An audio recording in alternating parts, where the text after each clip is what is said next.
because it is a serious job. It's not hosting a talk show.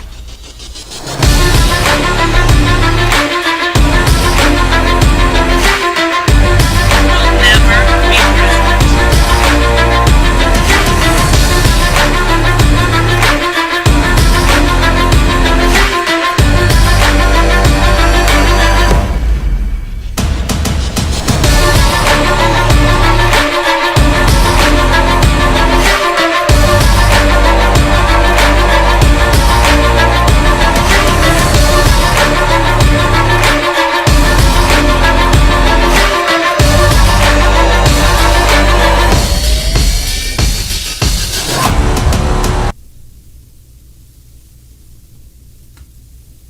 Joe Biden promised Ukraine $1 billion if they fired the prosecutor investigating his son's company. If the prosecutor's not fired, you're not getting the money. Oh, son of a bitch. Got fired. But when President Trump asks Ukraine to investigate corruption, the Democrats want to impeach him, and their media lapdogs fall in line. They lost the election. Now they want to steal this one. Don't let them. I'm Donald Trump, and I approve this message.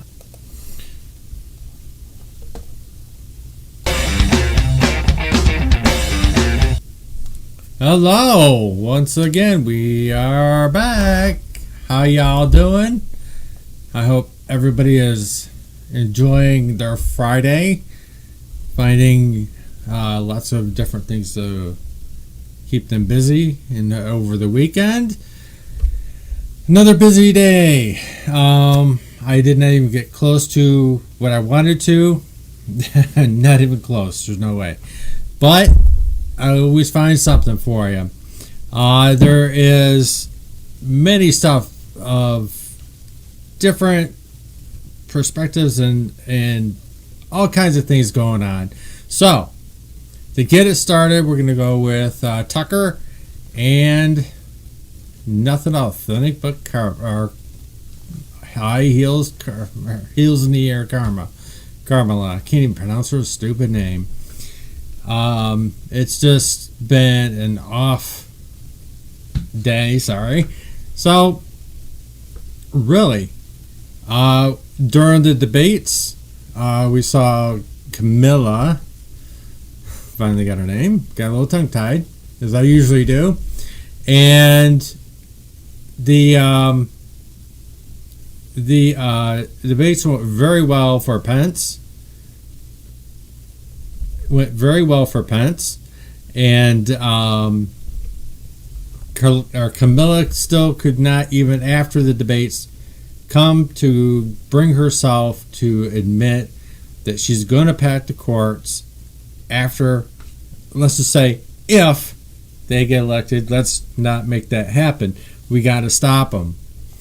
But it is really important that a lot of people understand what's going on. If they're still on the fence, there's still a lot of people that are not on the fence. And there's still some that are on. So, what I heard today on Steve Bannon, Pennsylvania is very Kamala. Exactly. Heels in the air. Heels in the air is what I like the best. It's the best one yet. But I heard today in Pennsylvania that the Catholic vote is very important. It's still the same as it was back in 2016. Now, there's different factors, of course, who have, when they listen to the Pope, it depends on, they have a little bit of a mixed message. I just want to veer off just for a second. And there's going to be a group of Catholics that are strictly going to vote for Trump. So it depends on which message is being told. Some are going to vote for Biden regardless. Very unfortunately, there's been obviously, once again, more reports of mail dumped. And this has got to stop as well. But when it comes down to it, the Catholic vote is 30% of Pennsylvania. So Pennsylvanians, please get out there, do some stomping, talk to the Catholic churchgoers, your parish, and let's try to show them the way to Trump if they decide not to. Depends if they listen to their priests or however they make their decision. But back to heels in the air. Let's see. Let's get back to this. Here. Good evening and welcome to Tucker Carlson Tonight. Something strange has happened. From right now, the vice presidential debate begins in Salt Lake City, Utah. It is a legitimate news event, obviously, but we're going to be honest with you. Under normal circumstances, we wouldn't give it exactly breathless coverage. It's not that interesting. Nothing about the vice presidency is very interesting. Quick, really. Who did Hillary Clinton run with 4 years ago? If you guessed some guy, you're squarely in the majority of most Americans. But don't feel bad about it. History barely records the names of winning VP candidates. It's fair to say that Abraham Lincoln was a pretty big deal. He ended slavery and won the Civil War. But how many people remember Lincoln's first vice president, Hannibal Hamlin of Paris Hill, Maine? Even in Paris Hill, Maine, there are some who've never heard of him. Nelson Rockefeller became vice president of the United States under Gerald Ford. What do you do all day? Someone once asked him. I go to funerals, Rockefeller said. I go to earthquakes. And that was a fair description.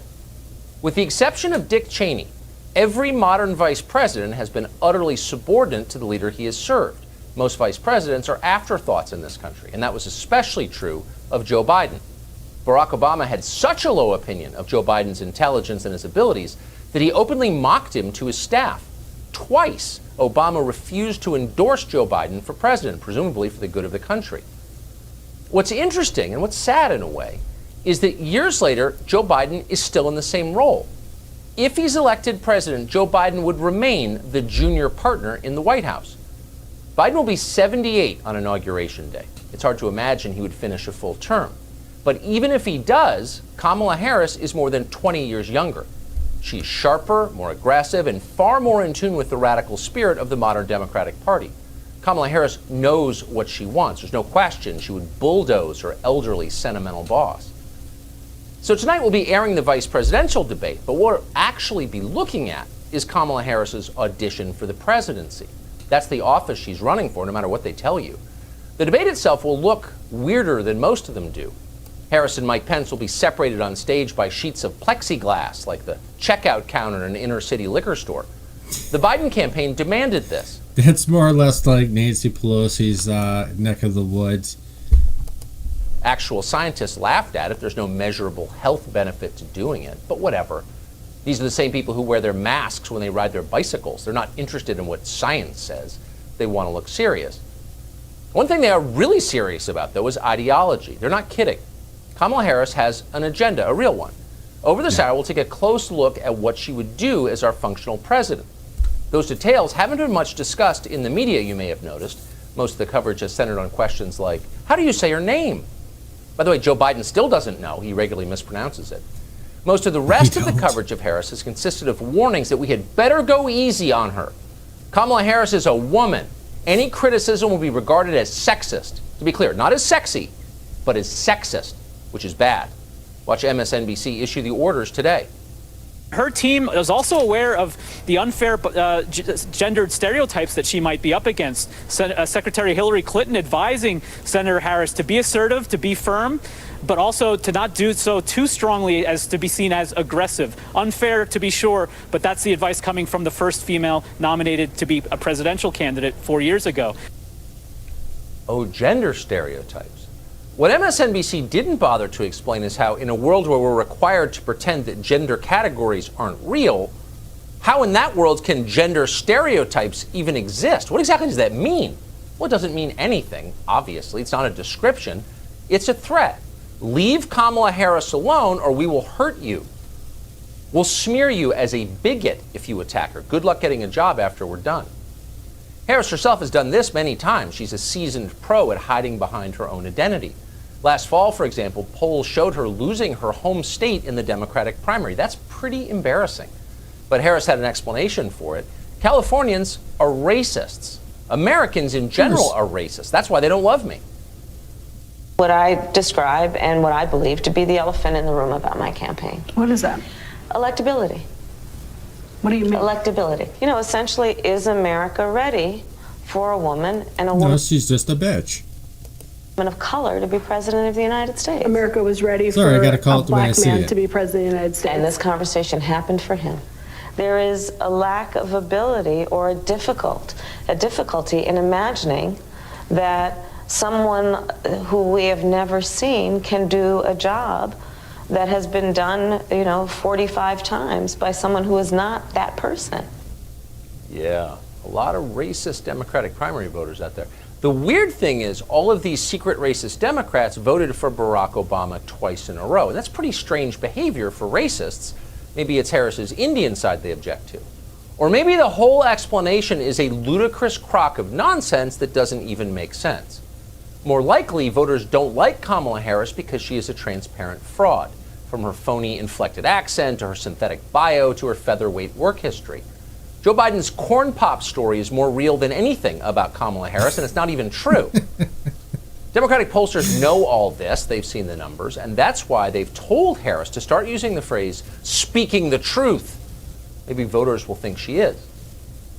One of the most important values that I think we must fight for is to speak truth. To speak truth. We have to speak truth about it. But she don't speak the truth. She continues to lie. And when this debate went on that night, I listened to most of it. I was busy playing with the trolls. But what I heard was dodging the question, again, packing the courts, playing the victim, playing the race card, playing the woman card. Mike Pence was a very soft-spoken gentleman towards her. So once again, they got it wrong. Harris did kind of get a little feisty. I was actually surprised how polite a couple of times that they were to each other, not Pence, but her. But she did play those cards. We speak truth and we are loyal. That we speak truth. Let's speak truth. Let's speak another truth. Let's speak truth. We must all speak truth. So let's speak some truth. And we need to speak that truth so we can deal with it. Let's speak another truth. Let's speak truth about our economy. And let's speak the biggest. But she didn't. She did not speak any truth. She denied that Joe talked about fracking. He did, so did her. They both did. That is a fact. And they know what their plans are is a Green New Deal. $100 trillion is going to cost the American people. $100 trillion. That's unimaginable when it comes to anything when with the economy. It's totally insane.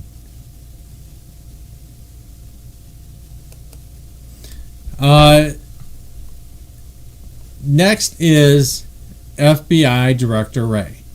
Now, he was in front of Congress, and I'm very, very, very disappointed. I've said many a times, because when he was appointed, I thought, wow, we can actually clean up the FBI. You know what? We can get rid of these swamp dwellers and everything. Apparently, he's one of them. I'm just extremely disappointed.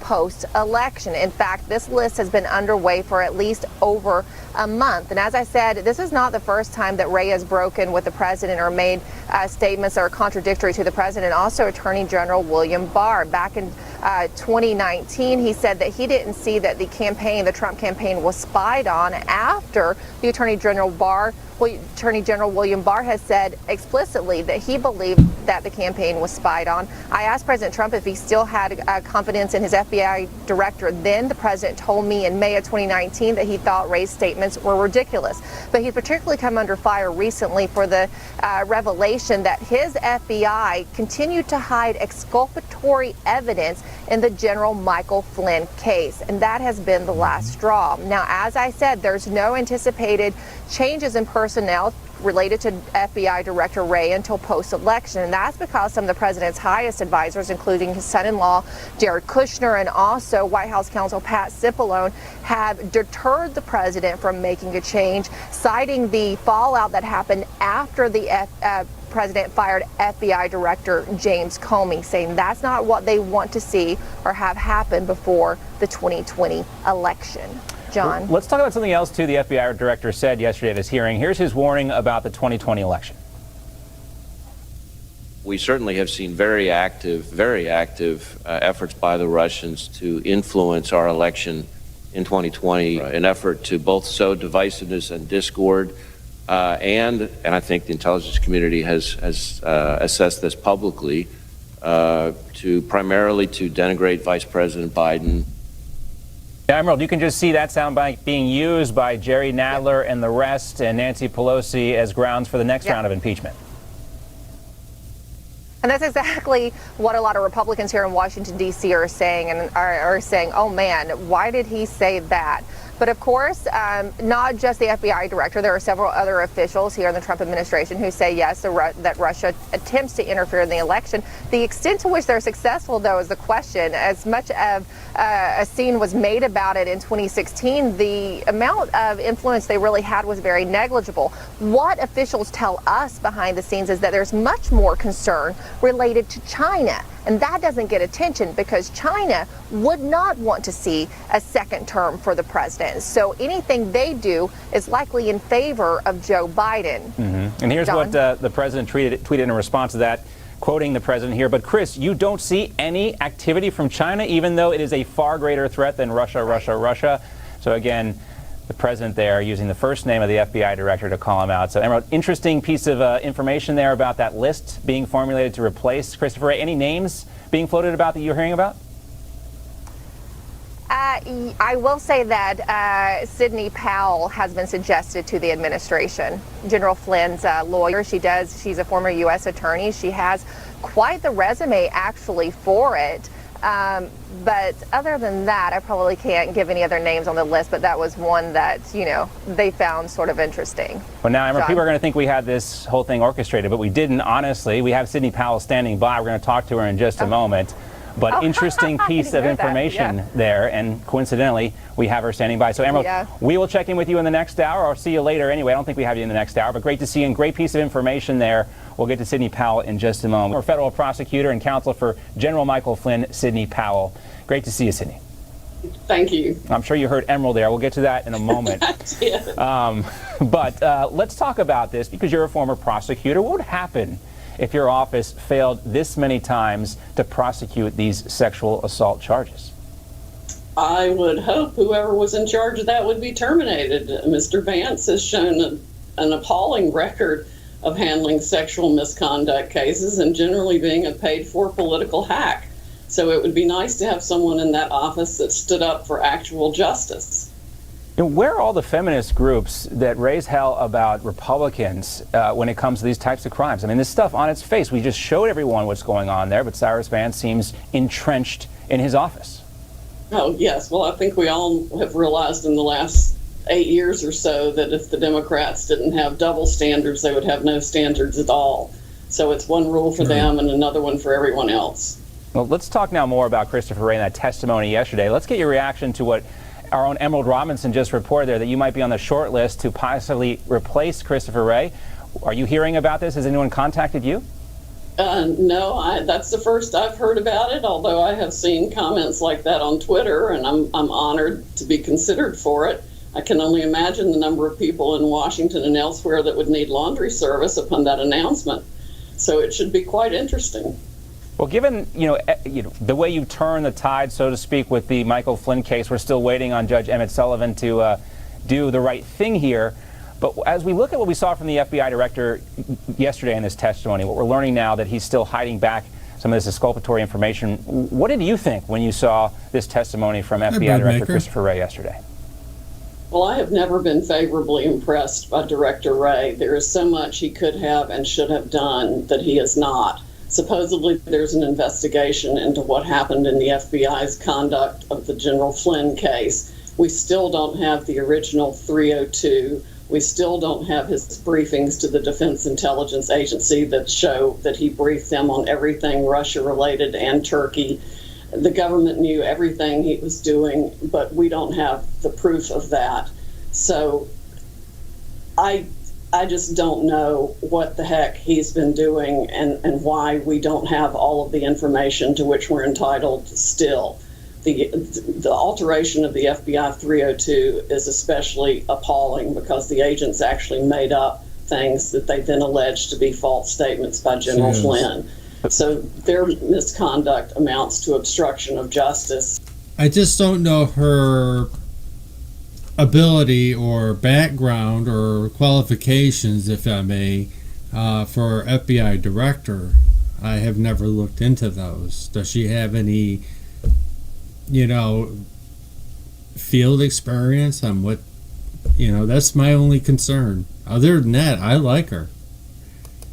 And Mr. Wray has done nothing to uncover that and fix it. Well, we've also learned about these phones being wiped at the FBI and dozens of other phones that had no data on them whatsoever, even though they weren't apparently wiped, no data related to this investigation. But as we learn more about this, we're hearing that James Comey is going to testify on September 30th, according to Lindsey Graham. Sydney, what would you like to ask him based on everything we've learned since his last testimony?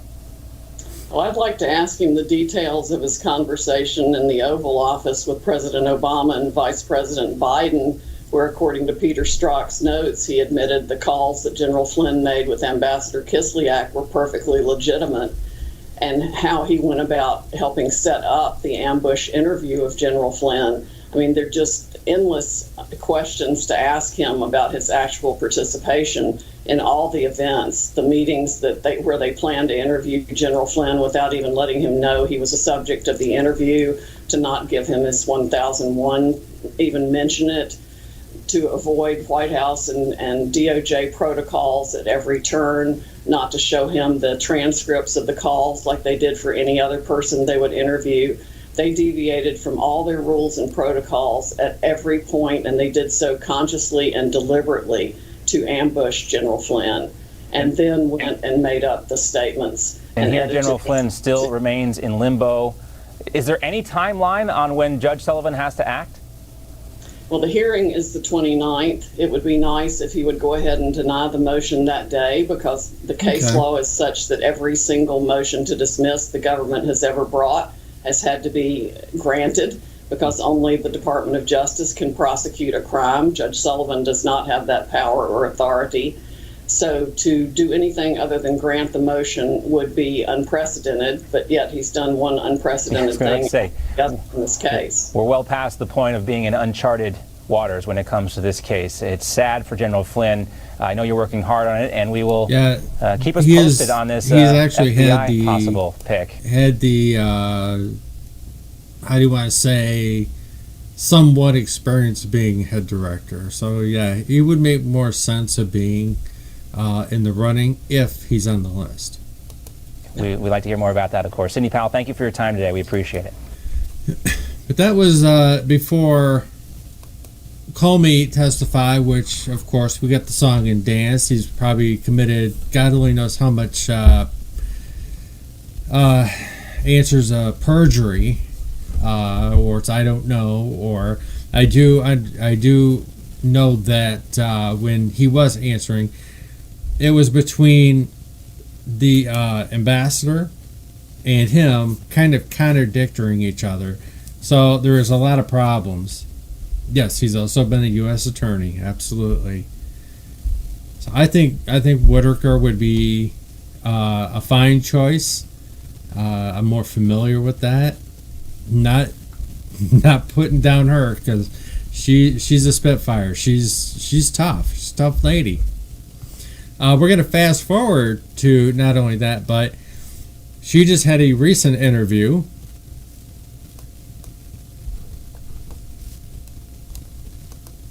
Do a smooth transition of power for then President-elect Donald Trump, and also watch Joe Biden's more recent recollection of his role into the investigation into General Michael Flynn. Watch this. The peaceful transition of power is one of the hallmarks of our democracy, and over the next few months, we are going to show that to the world. As I said last night, my number one priority in the coming 2 months is to try to facilitate a transition that ensures our president-elect is successful. I was aware that they asked for an investigation, but that's all I know about it, and I don't think anything else. Okay, that's all I know about it, Joe Biden said about the unmasking of General Michael Flynn when his name was actually on the list of the people requesting to unmask General Michael Flynn in intelligence documents. Behind the scenes, it was anything but a peaceful transition of power. To help us break it down, let's welcome back to the show the attorney for General Michael Flynn, Sidney Powell. Okay, Sidney, it's great to have you back on. At the time of all this, the Trump, Russia, and the Flynn probe was falling apart. This transition was anything but peaceful. What do you say? Yes, well, Mr. Biden and Mr. Obama are both consummate liars. I think that's really all they know how to do, whatever suits their view and narrative at the time, with no effort to find the facts or state the truth whatsoever. It's completely appalling, and yes, President Trump took over with his hands tied behind his back and spies in every corner, people lobbing missiles at him from every direction, things he didn't know that he had to deal with under the rug. I mean, it's just been horrific.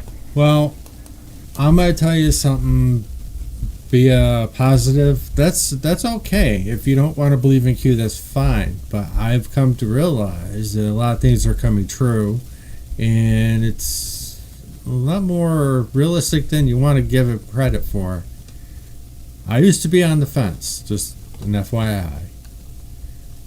But if you don't want to, that's okay. That's fine. You're more than welcome to feel that way. Okay, we have this new bombshell. DNI John Ratcliffe declassifying more government documents, handwritten notes by former CIA Director John Brennan about his briefing of Barack Obama. It shows top U.S. intelligence officials were so worried about Russian disinformation coming into Hillary Clinton's campaign and her plan to smear Donald Trump as a Russian agent via that Steele dossier that they personally had to warn President Barack Obama about it, also Susan Rice, and then DNI James Clapper, that Hillary Clinton had a plan to, quote, vilify Donald Trump by stirring up a scandal to try to link it to Russia's hacking of Democrat emails to distract from her use of a private email server scandal. When you saw this new bombshell, what was your first thought? My thought was that they all knew the plan. They were very well informed of the plan, and they all signed on to join in and promote the plan. They knew exactly what was going on. They took full advantage of it. They did nothing to investigate the Clinton campaign for its wrongdoing, and instead they signed on to promote the false hoax against President Trump and General Flynn. Their conduct was a criminal fraud on the American people writ large, and specifically against the President and General Flynn and others around them. You know, former acting DNI Rick Grinnell said there are even more documents he'd like to see. Congressman Devin Nunes was on our show last night talking about, he says there's more bombshells to come.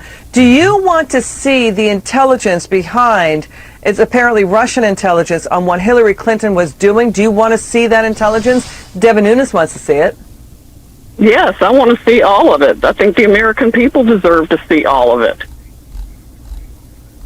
So who do you think was in with Hillary Clinton in this alleged plan to smear Donald Trump as a Russian agent? Basically what's happening is the Steele dossier used information for a then Russian asset, basically who was working with Christopher Steele with information into that Steele dossier that ended up in the FBI. Who else on the Clinton? It says a foreign advisor to Hillary Clinton's campaign came up with this idea. Who could that be? That I'm not sure of, but I'm sure a lot of the usual suspects are involved. Sidney Blumenthal, Cody Shearer. I mean, they were both trying to send pieces of the, quote, Steele dossier or generate their own false information to send through the channels. Of course, we have the Perkins Coie law firm as the men behind the curtain on all of it, orchestrating with Fusion GPS and Glenn Simpson and Christopher Steele. And then we have the Senate Select Committee on Intelligence negotiating behind the scenes with Steele and Adam Wallman. That was Mr. Warner, who didn't want his text revealed, and leaking the dossier to BuzzFeed through the Select Committee on Intelligence staffer Mr. Wolf. I mean, these people were in every... I totally agree. You know, we must go out and vote. All of us vote for the president, vote for GOP candidates, and for Senate and the House and city and everything. We must sweep this election as much as we can. We cannot allow the Democrats to get a foothold in anything. Can't win them all, but I think we're going to win enough, and we're going to take the House and keep the Senate.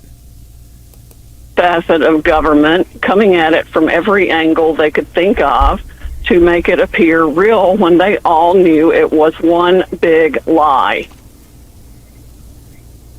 So, former acting DNI Rick Grinnell, has been talking to us about the story. We're also hearing from other sources that intelligence officials knew about Russian disinformation coming into the Steele dossier, coming into the Clinton campaign, but they didn't do anything to stop it. Why? In order to block President Trump. Do you believe that story?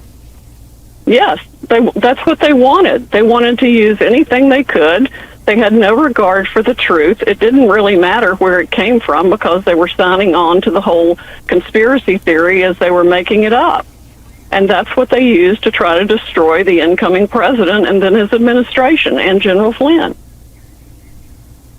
All right, Sidney Powell, I'm sorry we ran out of time, but we so appreciate you coming on the show. Will you come back soon? We want to talk to you some more about what's going on with General Flynn's case. It seems to be in abeyance until after the election. It looks like that, right?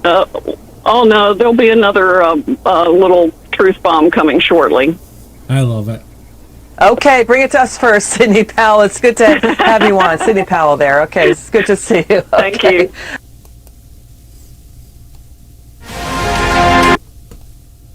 So, yeah, there's a lot more to come.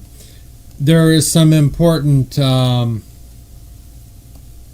documents that obviously Twitter lost that I wanted to show. So I got to re-bring those up. And it's about the Flynn case. Oh, shoot, come on. So the whole deal, there we go. Truth bomb, I can't wait either. It's going to be amazing as always. Oh, there it is. Okay. It decided to bring it up. Thank God. There we go. The United government response to General Flynn motion to recuse. So he is trying to get rid of this case still and remove this judge because this judge is I don't want to use the word because I think a precedent it is overused because we all know how we got to this point. So now we're still waiting for the 302s. It may come up. We'll have to wait and see. We'll have to see what Sidney Powell comes up with. But the General Flynn's attorneys are trying to get rid of this judge and have him removed.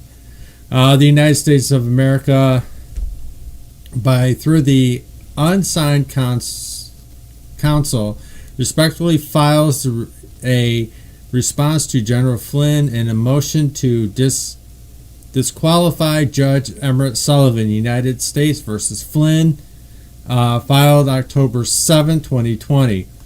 This is, as this court is aware, during the mandamus process producing before the en banc court of Appeals in D.C. Circuit Court, General Flynn, asked that any further proceedings be conducted by a different judge. While the government did not address the request in its written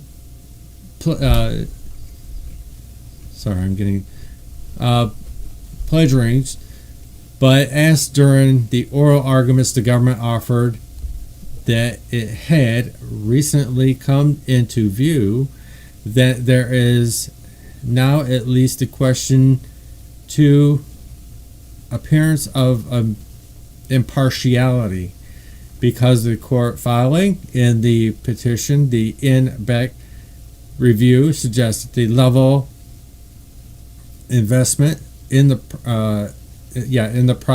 proceedings that is problematic. Based on part of the sequence of events, including a hearing held before the court on September 29, 2020, General Flynn again raises the serious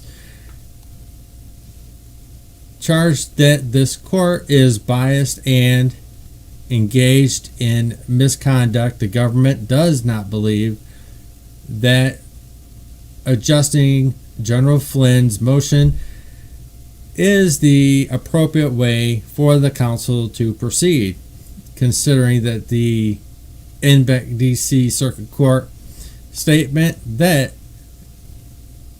is underlining criminal use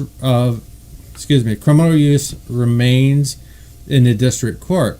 We trust that the aspect of the district court to proceed with appropriate dispatch in re Flynn 2020 blah blah. The government respectfully submits that intended court should immediately grant the unopposed motion to dismiss the criminal information with prejudice, during so would avoid the further delay of General Flynn and the government, and would eliminate any need for the court to address disqualification motions, would be mute. So that is the U.S. court's response to all of this. So we'll still again have to see how it all plays out. You know, we can guess till heaven knows when, but everything will be fine. The general will be exonerated. It will happen. I've said this from day one. They've got nothing on the man. Yeah, swamp rats. Hey, Becca. Speaking of swamp rats, got some Steve Wilkow in the Wilkow majority. Always like him.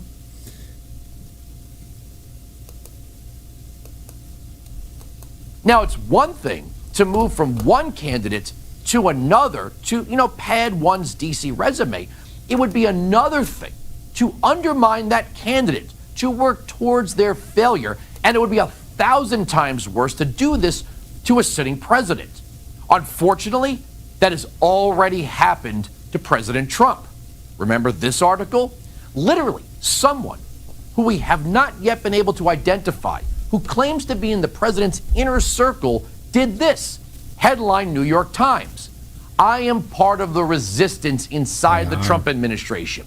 I work for the president, but like-minded colleagues and I have vowed to thwart parts of his agenda and his worst inclinations. Quote, the dilemma, which he does not fully grasp, is that many of the senior officials in his own administration are working diligently from within to frustrate parts of his agenda and his worst inclinations. From the White House to executive branch departments and agencies, senior officials will privately admit their daily disbelief at the commander-in-chief's comments and actions. Most are working to insulate their operations from his whims. This isn't the work of the so-called deep state, it's the work of the steady state. So why bother electing a president, right? Well, two issues come up in that piece. One, that the president must be second-guessed on foreign policy. Think Alexander Vindman in the Ukraine call. And second, anonymous claims Trump holds no conservative principles, and the writer shows a reverence for the late John McCain. Then there's this piece from The Atlantic that is beyond laughable on the surface, but here we go. Headline, Trump, Americans who died in war are losers and suckers. The president has repeatedly disparaged. Now, I do know the owner of The Atlantic is a mega donor of the Democrat Party. The intelligence of service members and asked that wounded veterans be kept out of military parades, multiple sources tell The Atlantic. Quote, when President Donald Trump canceled a visit to the Ain Mar American Cemetery near Paris in 2018, he blamed the rain for the last-minute decision, saying that the helicopter couldn't fly and that the Secret Service wouldn't drive him there. Neither claim was true. Trump rejected the idea of the visit because he feared his hair would become disheveled in the rain and because he did not believe it important to honor American war dead, according to 4 people with first-hand knowledge of the discussion that day. In a conversation with senior staff members on the morning of the scheduled visit, Trump said, "Why should I go to that cemetery? It's filled with losers." In a separate conversation on the same trip, Trump referred to more than 1,800 Marines who lost their lives at Bella Wood as suckers for getting killed. Now, the writer claims to have 4, count them, 4 anonymous sources who were with Trump. How much of a saboteur does one have to be to concoct this garbage? David? John Bolton, the John Bolton, the room where it happened guy, came out and said it's a lie. If anybody had an interest in nailing Trump, it would be Bolton, but there it is. Now, some would say this is because Trump is dangerous. Dangerous? Dangerous to who? Ah, yes. The establishment politicians who feel their own power is being threatened by outsiders. See, the people who gave us decades of lousy trade deals, let our allies skate on paying for their own defense, not to mention failure to secure the border, those people. President Trump's greatest sin has been proving the establishment to be inept. Between all those awful trade deals and inability to get the border under control and the skyrocketing debt, Donald Trump has proven the professional political class to be nothing more than self-serving fakes. So they want him gone, including many Republicans. And you have so-called never-Trump Republicans scattered all over the media now. And they sit there with their new leftist friends and they pine for the good old days of the GOP. What good old days? The media hated that Republican Party too. Until Trump came along, the media fumed at George W. Bush as the dumbest and most dangerous president ever. But now, they love George W. Bush and his inner circle. Take the curious case of MSNBC's new star, Nicole Wallace. She was literally the communications director for former President George W. Bush and the one that sold the Bush message that outraged the likes of Rachel Maddow and company. But here she is selling the opposite, the idea that Bush was so much better than Trump. Norm busting is, someone from the campaign shows their face in the West Wing. George W. Bush didn't let campaign staff in the West Wing. Any meetings with campaign staff were held in the residence just to draw a physical boundary between when George W. Bush was thinking about his own reelection campaign and when he was doing his day job. This is like the audacity of the grift on full display all night. You got the Sun, who, has got New York AG on line 2 holding for him, Eric Trump, and they're wailing away about God knows what, making things up about Joe Biden. You've got the whole family really just, the campaign seems to be carried out and showcased and photographed inside the people's house. Hear that? It's the sound of money leaving our pockets. For Tax and Spend liberal Cheryl Kennedy. Nowadays, the MSNBC crowd laps it all up and has forgotten all about their Bush derangement syndrome. But Wallace, the Republican, is now all in favor of all things left. Suckerfish, right? The problem is with the family, unless what we're talking about is Mary Trump. Then we love the family. Headline The Guardian, Mary Trump on her uncle Donald. I used to feel compassion for him, but that became impossible. Quote, there is no understanding Donald Trump without understanding his malignantly dysfunctional family, according to Mary, the first member of the Klan to publish a Trump biography and question his fitness for office. Too much and never enough, how my family created the world's most dangerous man, sold nearly 1 million copies on its first day of publication last week after a failed attempt by the U.S. president's younger brother, Robert, to block it in court. And Mary is convinced that her uncle is racist. Would she also use terms such as fascist and white supremacist? I don't think he has any political ideology. For him, this is just expedient. I would say he behaves like a white supremacist. Certainly he's acting on his own racism. He's doing racist things that are endangering people of color in this country. That's much more important.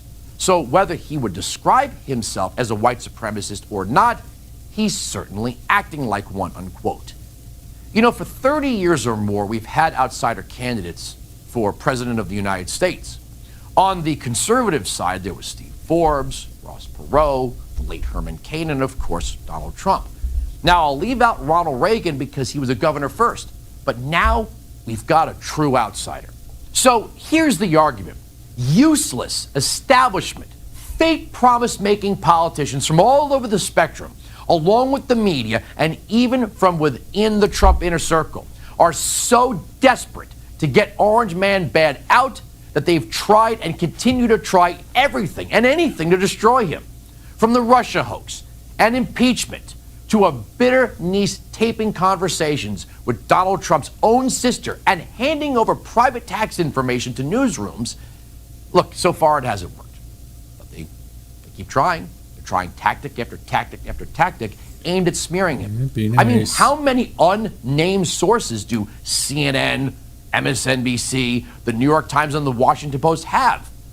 They're probably not even real, or they're just low-level, bitter ankle biters. The establishment wants to make Americans believe it was a mistake to allow an outsider like Trump to take office. They want you to forget how great the economy was before the China virus. They're so scared of losing their own power, they will use anything against him. Even members of his own family are in on the action. Look, the swamp is not going to drain itself. These desk clingers, they've had their chances. They've had decades to make America great again. They are the problem. We need more outsiders with guts, not less. Okay. I gotta check the chat here. Okay. Well, you're welcome to your opinion. If you can be civil, you can stay. I don't care. You're fine. That's what the whole part of freedom means, is everybody's allowed their own opinion. But you don't, as long as you're not nasty to anybody, you're okay. I do have to segue back just a little bit because I did find what I wanted to with General Flynn, and it is about the dismissal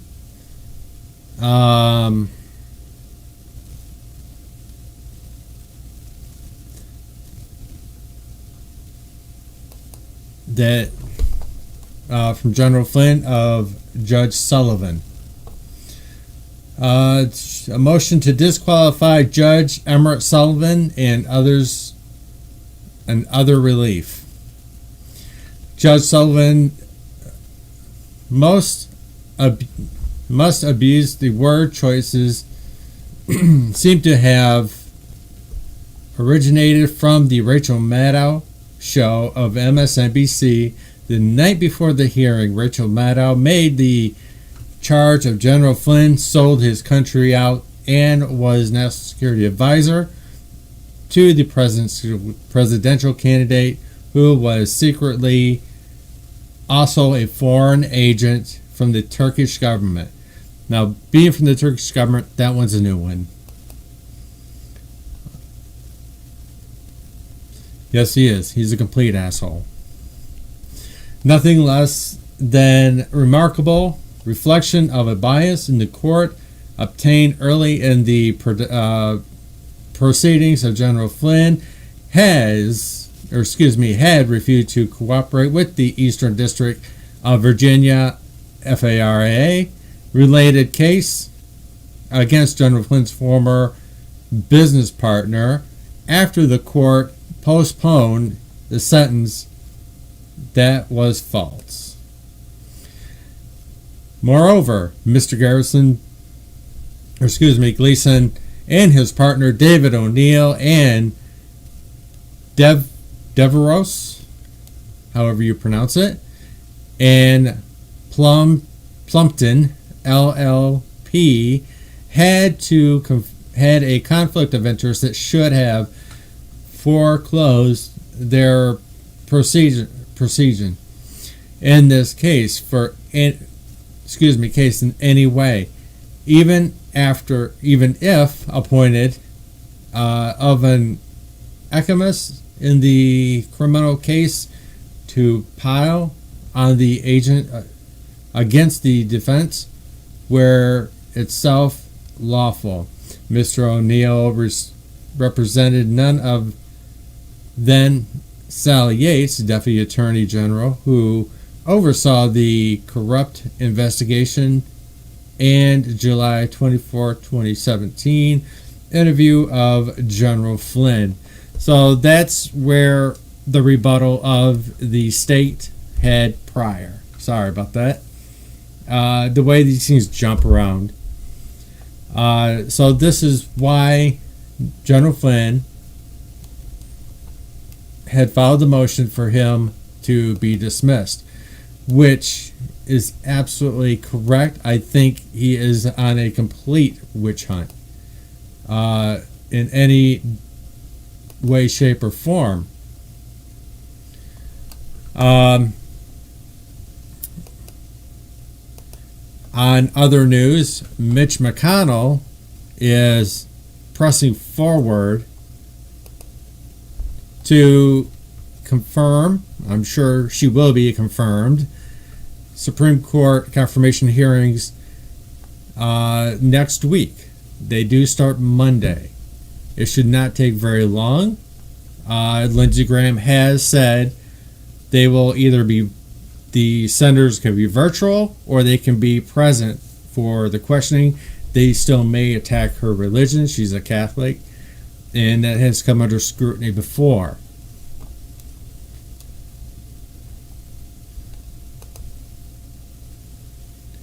Senator Leader Mitch McConnell said that the Senate will move forward with the confirmation of Supreme Court nominee Amy Coney Barrett, but Democrats are pulling out all the stops and trying to delay the confirmation from happening. Sorry. So y'all can see. McConnell spoke with the President Donald Trump while the president was resting in quarantine after 14 days after being the corona. Yeah, okay.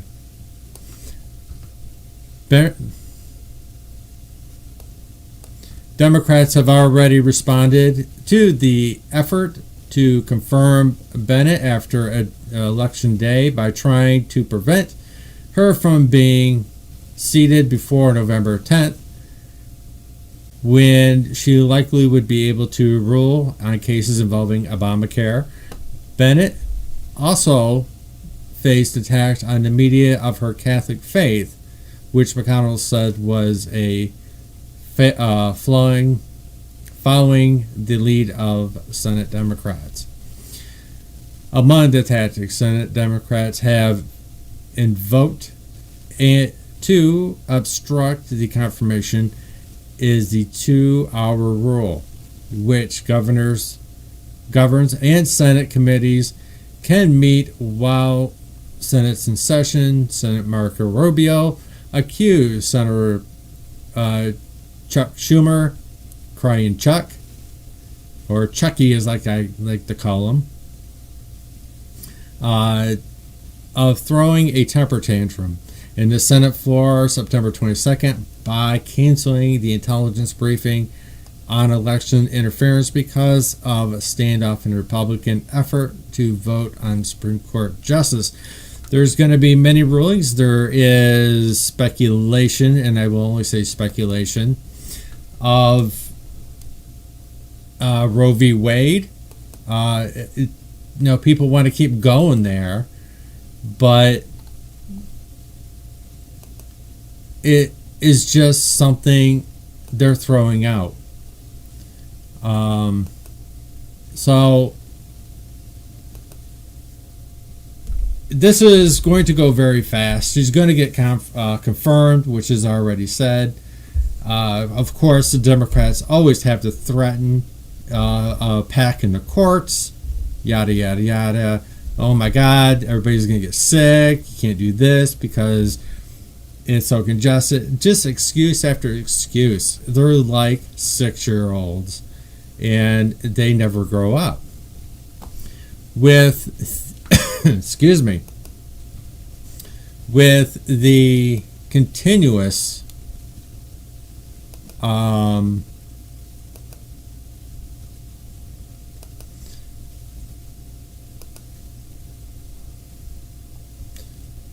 looming of voter fraud and etc. Let's see. I'll go here. No, that's not it. Okay. Well, I'll go with Giuliani because Giuliani always has a good show. Mixed polls exposed Giuliani with Corey Lewandowski and David Bossie.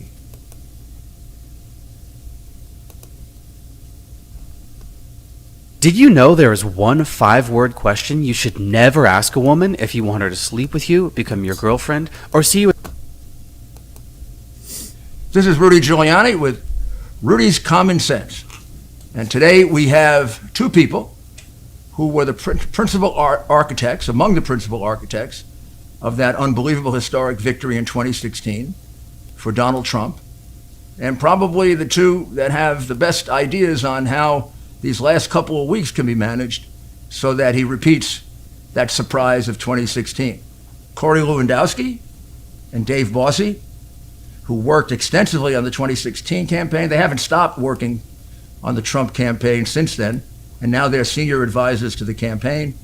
So Corey, Dave, maybe Corey, where are we right now? Our supporters are very worried about these big polls that they hear, 17 points, 15 points. Then there are others that are 1 or 2.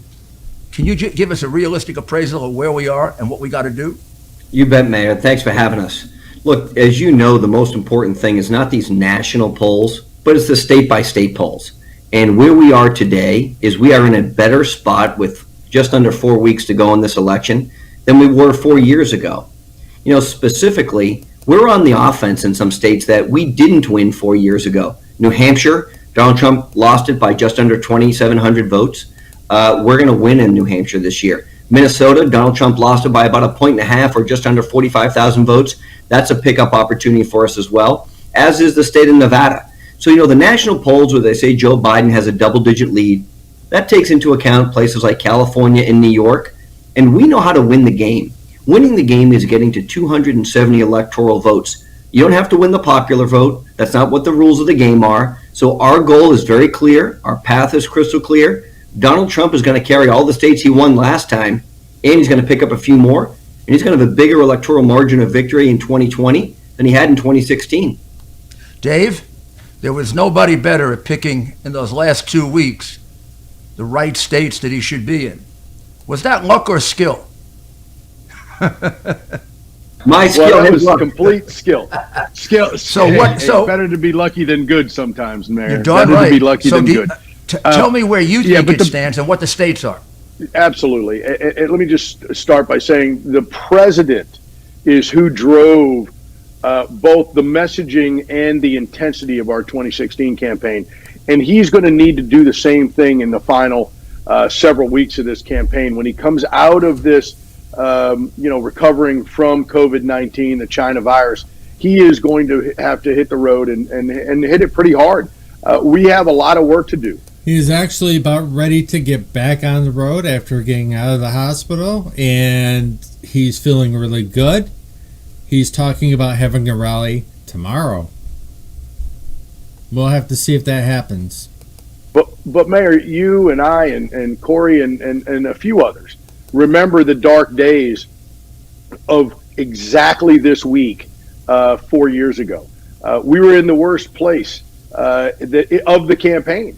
Of the general election campaign. We were down 12, 14, 16 points in poll after poll. You, Mayor, were the only one who went out on the Sunday shows and did all 5 Sunday shows the day of the second debate, which is right around now, 4 years ago. We were in a tough spot, but this president, this then candidate, came out guns a-blazing, and he laid it all out there. So we need to do what Corey's talking about. We're going to win all those Republican states that normally we win, the Oklahomas and Texases of the world. And we're going to win Florida and Georgia and North Carolina and Arizona. Those are the spine of this election cycle.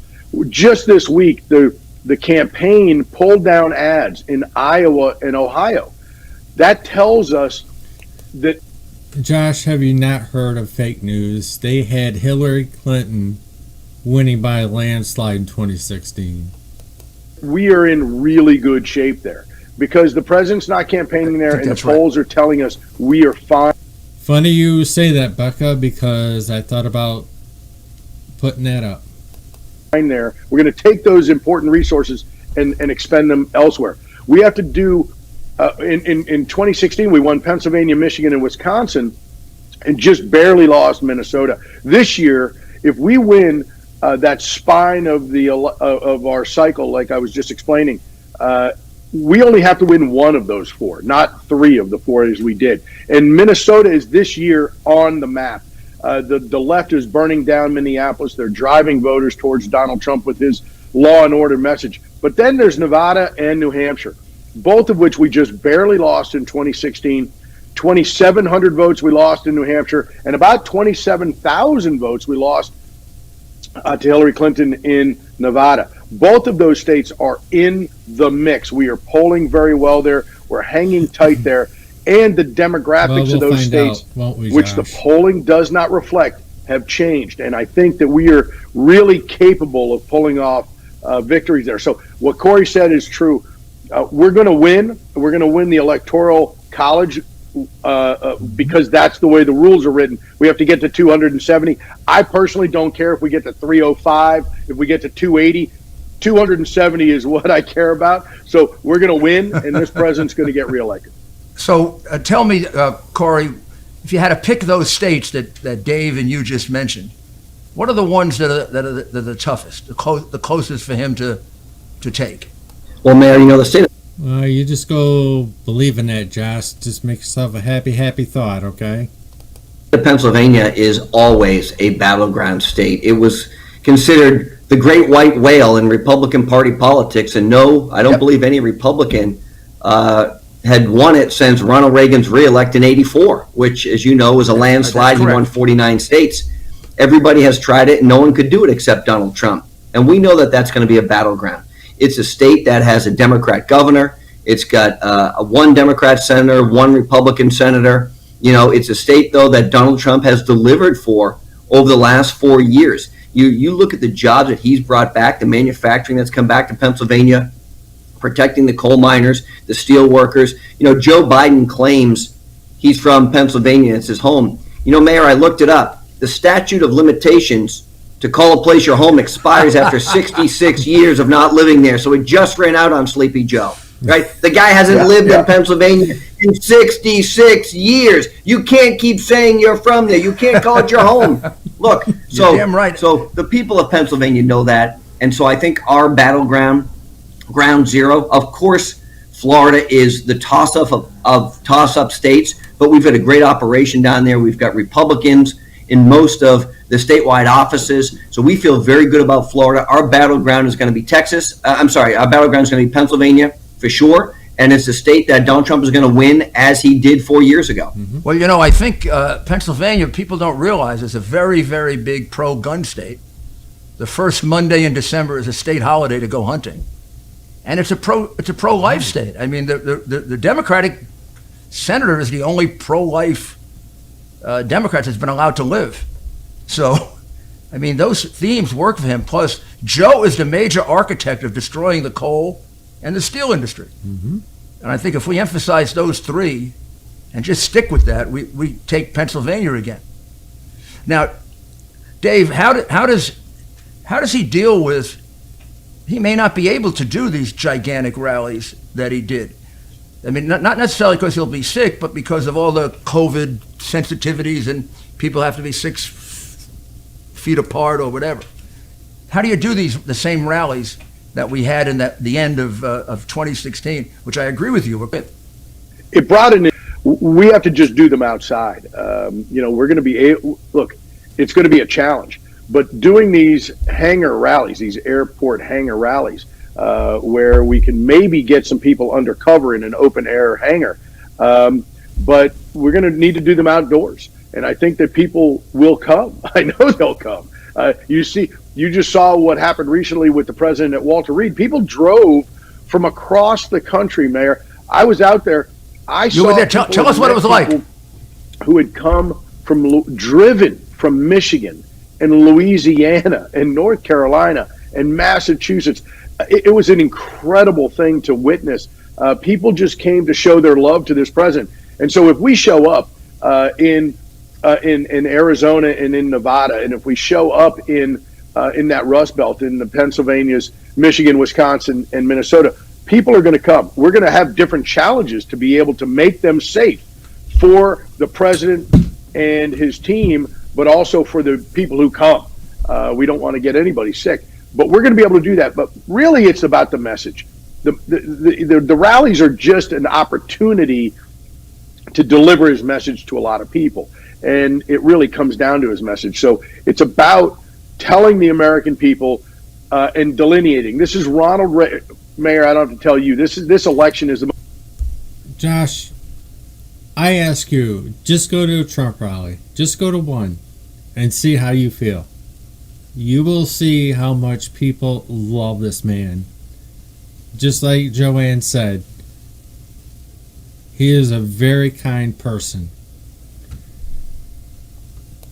the most consequential of our lifetime. It is what Reagan said, bold colors, not pale pastels. This is a very stark election about big issues. And so it's about wanting higher taxes or lower taxes, more job killing regulations or less regulation. It's about open borders and free health care for illegals, or it's about border security. It's about anarchy in the streets and defunding the police versus law and order. And I think that the president's message is exactly the same as a majority of Americans on these issues. And the president has to go out and talk about these issues, and he has to get ahead of the COVID response, and he has to talk to the American people, in my opinion, as somebody who is now a COVID survivor, who has gone through it and understands how tough this disease is,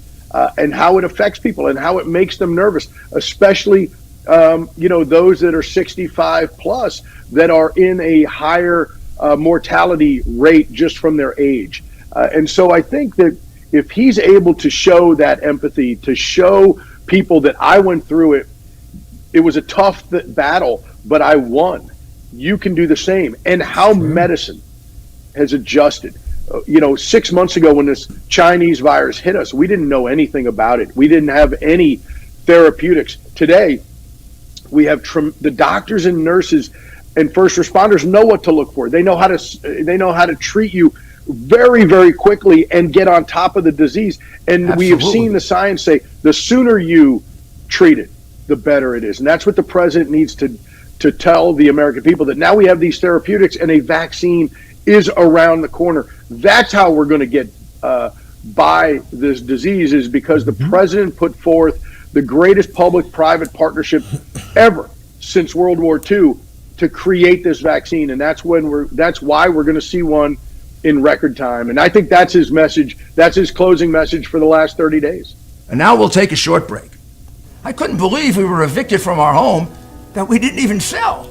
Notice arrived. Yeah, I don't think that'll be the problem. The problem will be the criticism. Look, Limu! Someone needs help customizing and saving with Liberty Mutual. Oh. As they flushed out over 17 pounds. It is. I mean, there are so many fake polls out there that, you know, you got to do Hold research. them the way we were holding them, with people next to each other. And so they're going to have to be orchestrated, I guess, in a way that we ward off some of the criticism, but he still gets the opportunity to go out there. Can you see that happening? Being able to do it that way? You know, I sure hope so, Mayor, but there's also something called personal responsibility. And people have to be responsible for themselves. Exactly. And this president has encouraged mask wearing. At every campaign rally, we hand out masks. We hand out hand sanitizer. But that is a fact. But look, 37 states right now have mask mandates. Some of those are Republican states. Some of them are Democrat states. It's not up to the campaign to dictate how people live their lives. And look, we lead by example, but the president has said wear a mask, practice social distancing, use hand sanitizer, do all the things that are necessary. But if you're in a high-risk category, don't come to a rally. If you're possible that you don't feel well and you might have contracted the virus, don't come to the rally. You're not doing us any favors. Yeah. Take care of yourself. Take care of your loved ones. Don't spread this disease. But at the end of the day, Mayor, we have to get our country back open. You know, Donald Trump will be judged on his leadership at the toughest of times. And that's where we are right now. And the greatest leaders, when you look back at them, come through adversity in a way that nobody could have imagined. Donald Trump contracting this Chinese virus and coming out of it on the other side stronger and tough. And I want to be like realistic. At Biden's age, if he had gotten this, I just don't think he would have made it. And I'm trying to be as sensitive as I can. I don't wish this on anybody at all, because this is a bad deal. But calculating his age, people in that bracket are most likely have a harder time fighting it. Tougher and leading our country, saying we have to get back to work, we can't let this dominate us, is exactly what the American people need to hear right now. So I think we're going to have the chance to. When Becca, the thing is, when they tell you Donald Trump is losing, they're trying to bring our spirits down so we don't go out and vote, whatever. Our spirits are very high, and we're excited. To do rallies after the next presidential debate, but we have to be careful. But you know what, Mayor? He's the leader of the free world. People want to come see him. They want to stand with him. They want to stand next to him and tell him that we are ready to fight with him for the soul of our country, because that's what we're fighting for. Now, how do you deal, Dave, with the fact that Biden appears, Biden gives a talk last night, the night before, and they completely skip all the mumbles and the stumbles? And I mean, the last two talks that I heard him give, the second half of it was virtually incomprehensible. We can't get that out. Mm-hmm. But doesn't that argue in favor of the president going a little bit easier in the debate and just let him talk? Absolutely. Look, in sports, when the other team, when your opponent is letting you do something, say thank you. Say thank you right. And continue to do it, because they're going to lose, and they just don't understand it. We have to. Look, the president in 2016 in the first debate, everybody said, it's a draw, or maybe then candidate Trump didn't win and Hillary got the better of him. But we saw Republican leaders run for the hills. We saw Paul Ryan, then Speaker of the House, basically tell his membership, you're on your own. The sky is falling. We're going to lose seats. So don't feel like you have to stick with this president. And I got to tell you, this president got in Hillary's head in the first debate. And strategically and tactically, I think this president understands what he's doing with Joe Biden. And I think he, just like he did in the second debate with Hillary Clinton, he changed his style. And I think that he'll change his style coming into the second debate again. And I think that this time, Joe Biden's... Well, that's kind of questionable now because there may not be a second debate because the committee changed the rules again because they're wanting a virtual debate. Trump ain't going to have none of that. He's already said no. He's not going to get away with the lies, but the president corrected him a lot in the first debate. And I think he'll do that in the second debate. But I hope that he'll have the opportunity to let him speak and that Joe Biden will show the American people exactly who he is. Look, just this week we saw Joe Biden in a town hall with Lester Holt, and he couldn't hardly speak, but he's standing right next to Lester Holt on stage, not wearing a mask. And at the same time, the president returns from Walter Reed to the White House, and he's by himself outdoors, and the mainstream media condemns him for taking his mask off, and there's nobody around him, literally around him at all. So this is a double standard that President Trump has had to deal with for 4 years. The mainstream media is part and parcel now a super PAC for the Democrat Party.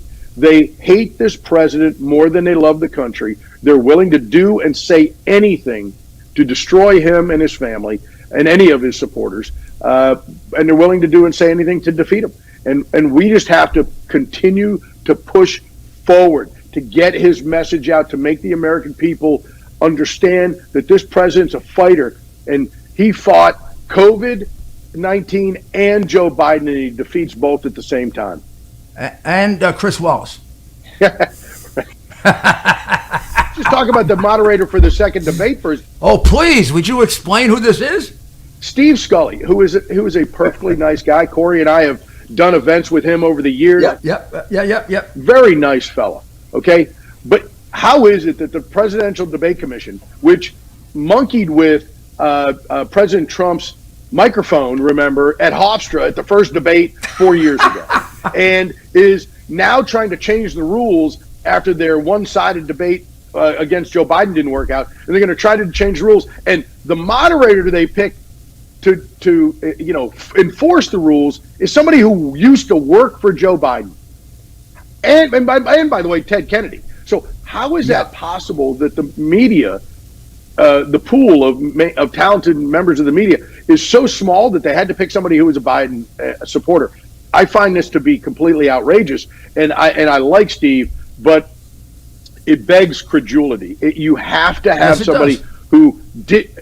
Can you imagine what the left would be doing if the debate moderator had worked for Donald Trump in the White House? Let's just say, I don't know, Mercedes Schlapp is going to moderate the debate. How about Corey? Silly. Corey would be good. Corey, you could moderate the last debate. There you go. You never worked in the White House. You're not as closely associated. That'd be great. You'd be perfect. You'd be fair. Good time to take a short break, and we'll be right back with Corey Lewandowski and Dave Boss. I am at Planet Teen, which is the largest cannabis dispensary in the entire world.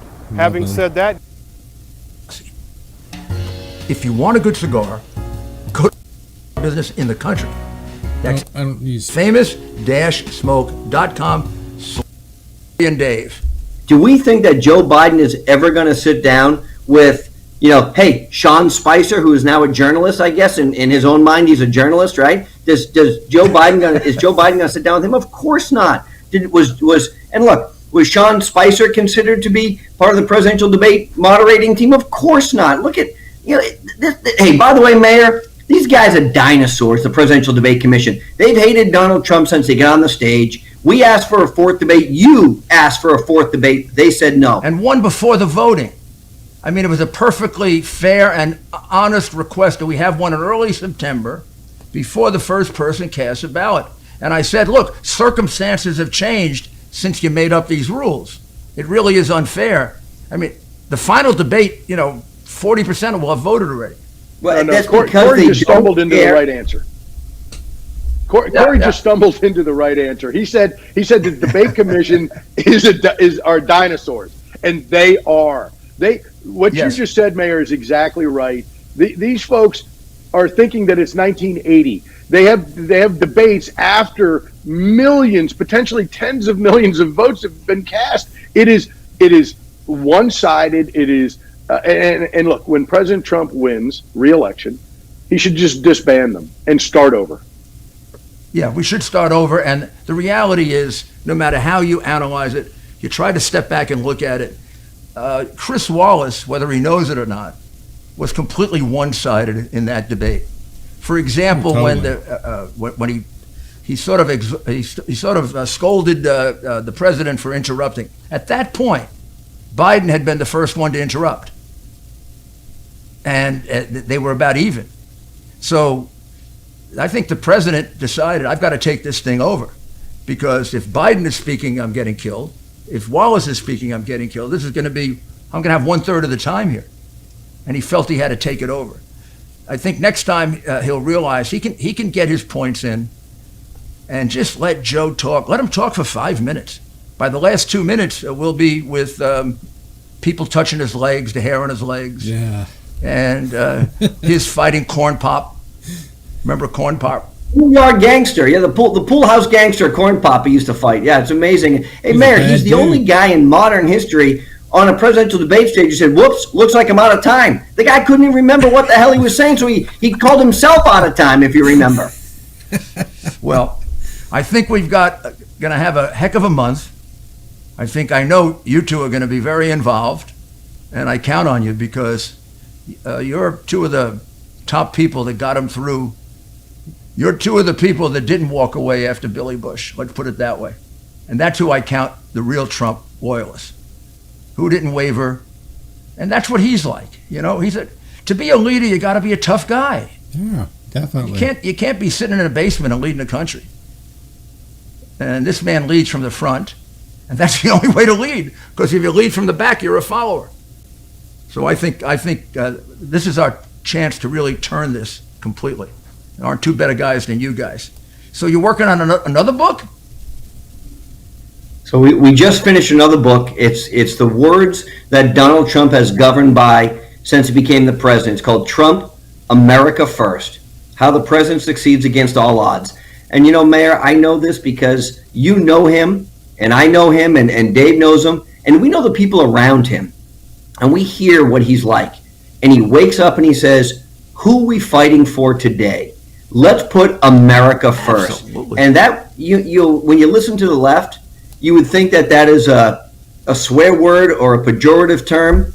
All he wants to do is take care of our country. We've elected him the leader of our country, and he's made our allies pay their fair share finally. He's put fear in the hearts of our enemies, which they deserve. But putting America first should not be something that anybody should be against. But when you listen to the left, they call Donald Trump every name in the book. So our new book is called Trump, America First, The President Succeeds Against All Odds. And it's really the reason to reelect Donald Trump. It's a book about all the successes that he's had and why he should serve 4 more years. Plus, it's got some great stories in there about Dave and I in our battles, either with Congress or fighting John Kelly or whatever it may be. But hey, it's a fun, easy read. Oh, you don't fight with anybody, Corey. You're so placid, so easygoing. Just one fist fight with John Kelly in the Oval Office. It didn't last long. Well, thank you very much, Dave. Keep at it. I thought it was great that you went to the rallies outside of... So I got a question for you. Would you like to hear Trump on Rush, or would you like to hear him on Maria Barcelona? I'll give you a couple minutes or seconds, however long it takes to get there. Which one would you like to hear? I think it's important to give you that choice. He was definitely on fire on Rush, It's amazing always to hear this man. Every time he speaks, continuously. So, which one wins? Because I got Rush. Okay. Anybody else? Any more votes? All right.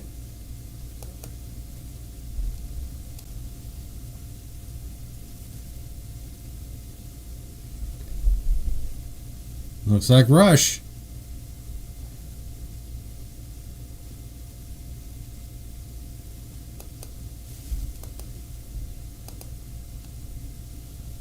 And I'll have something to say about that, because I'm telling you, we have a cure, more than just a therapeutic. We have a cure, but so many things that we've done, and no matter what you do, they try and find fault, and not only fault, vicious. They're vicious people. And you say, why wouldn't they want to have good education, a good military, a strong economy, safety, security? Why would they want to live like they live in Portland, and where they just allow these agitators and anarchists to run the streets? Why would they want that? That's the only thing I haven't figured out. Why would they? And why would these big companies like Comcast, I call it Comcast, it's Comcast, but I call it Comcast because it's a con job. That's NBC mostly. But if you look at that, or CNN, which is so pathetic, why would they do that? Why would they want to have a country that's in turmoil? Because they create it. The fake news is the worst thing we have going. The lamestream, I call it the lamestream media. But you'd think that they'd want to see great education, great country, great security, strong They military. don't want to see you responsible for it. They don't. It's a crazy thing, Rush. It's the one thing I've never quite figured it out. And they become less wealthy. To a large extent, they become less wealthy. They're willing to give up their wealth in order to see the country go to hell. Someday when you figure that out, you're going to let me know. Okay? I'll tell you today. I know exactly what this is. But before, we've got a lot of questions for you from members of the audience. And before we dive into those, I need to ask you something that I've not really had a chance to ask you prior. Before you did this, before 2015, when you came down the escalator and announced your candidate, you had a storybook life. You had an absolutely fabulous life. You had a life that anybody would aspire to. You were very successful. You were happy. You were a media darling. They loved you back then. Why did you decide to run for president and put up with the day in and day out maligning that you get? Because you did not have to do this. I'll tell you, it's such a great question. And I do it again, even though it's far worse. I never thought I'd be involved with a Russia hoax or a Ukraine hoax, or be impeached because I made a phone call congratulating somebody that I never met to or spoke to on becoming the president of Ukraine, and all of a sudden you get impeached. And it was a perfect phone call. A letter that we actually, fortunately, we had it transcribed because they made up the phone call. They said it was totally different. Fortunately, or maybe I wouldn't be talking to you right now in this capacity at least. Fortunately, we had it transcribed. It was transcribed, the exact call. If we didn't, they would have, you know what Schiff said. He said it before Congress. He repeated my call. It had no bearing on what I said. It was a perfect phone call, and I got impeached over it. I never knew it would be so unpleasant, but nobody has done more in the last 3.5 years as president in the first 3.5 years that I have. Nobody. I mean, if you look at rebuilding the military and the economy and the best employment numbers we've ever had, and we've cut regulations to a point that's so incredible nobody's ever seen. If you look at the Veterans' Choice in the VA, accountability. We had people in the VA that would beat up our veterans and beat them up badly. They're infirm, they're not well, they're not feeling well, and you had these animals in there that would beat them up. We couldn't do anything about them. Now, with accountability, you have to account, and we fire them, and worse, we get rid of them. And our vets have a 91% approval rating, the highest we've ever had in the VA. You don't hear those bad stories about the VA anymore like you used to. And now they get immediate doctor attention if they have to wait online. I mean, but that's so many different things.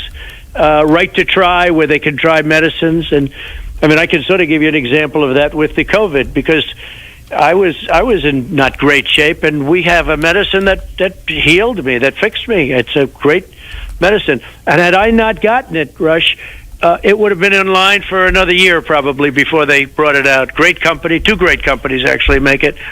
Make very similar things, but they both work equally well. And we're going to send it. We're already sending it. Starting the process is hundreds of thousands of vials are being sent to the hospitals all over the country. People are going to get immediately better, like I did. I mean, I feel better now than I did 2 weeks ago. It's crazy, and I recovered immediately, almost immediately. I might not have recovered at all from COVID. To me, it's the biggest story. But the press doesn't even want to report that. They talk about the vaccines, and the vaccines are very important, Drush. But this is more important because we can go into hospitals and clean out the hospitals, literally, with people that the vaccines are very important. It's a different stage. Well, yeah, this is the antibodies that you've this speeding is the up. antibody. This is the antibody, and Regeneron. It's the most unbelievable thing I've ever seen. And I had a meeting with doctors today. It's always the good thing about when you're president, 11 doctors show up, and they're all the head of Johns Hopkins and this and that. They're great people. But Walter Reed is an incredible place. And these 11 guys came in today. They showed me stats. It's amazing. I don't know that I was not in the greatest of shape. A day later, I was fine, maybe perfect, but I was fine. But a couple of days later, and now I'm free. I feel perfect. I'm not taking anything. I'm off any regimen that they gave me. But it was primarily this one drug. And we're sending that and the Eli Lilly version of it, which is very similar. We're sending that to all of our hospitals. We're going to get people better. We got to get it there fast. That's why I'm doing an emergency use authorization. I got to get them to approve it really fast. But I gave them my numbers to put in with the other numbers that they already have, which are very good, excellent. And it's the most amazing thing. And it's not remdesivir. Maybe that helps a little bit, but remdesivir is from not the same thing. This is stuff that is so good. It just wiped out the virus. It wiped it out. Well, I'll tell you, we're so happy that you're... Such a big story to me. It was scary when we heard that you had tested positive, given your demographics. You were right there in the number one target area for people that have trouble with this, and it's so you sound great. I've been reading that you got a hacking cough and that your voice is hoarse and you sound perfectly normal to me. Well, there's always that little that little lingering thing for a couple of days, but no, I have my voice is now perfect. I mean, for a couple of days, it's called the lingering thing. If you have hay fever, if you have something, you have that too, a little bit. But no, this is the most amazing thing that's happened. And I was asking the doctors today, 11 guys, great people, the heads of the biggest hospitals. It's amazing. I guess the president has a lot of power, but everybody shows up. What do you do? I'm the head of Johns Hopkins, or I'm the head of stuff. It's always like, but they're very brilliant people. And I said, how bad was I? They said, you could have been very bad. You were going into a very bad phase. And so it wasn't like it was just going to, like with the kids, where they get it and they get sniffles and they're better 2 days later, right? This looks like it was going to be a big deal. And you know what that means, right? That means bad, because I've lost 5 people, at least 5 people that were friends of mine. One in particular, like an incredible guy who went into the hospital. He was dead within 3 days. And I'm just saying that we have something that will cure this now, and a cure. And without us, without Trump administration, this would never have happened. Sure. We poured money into these cures, and we poured money into the vaccines.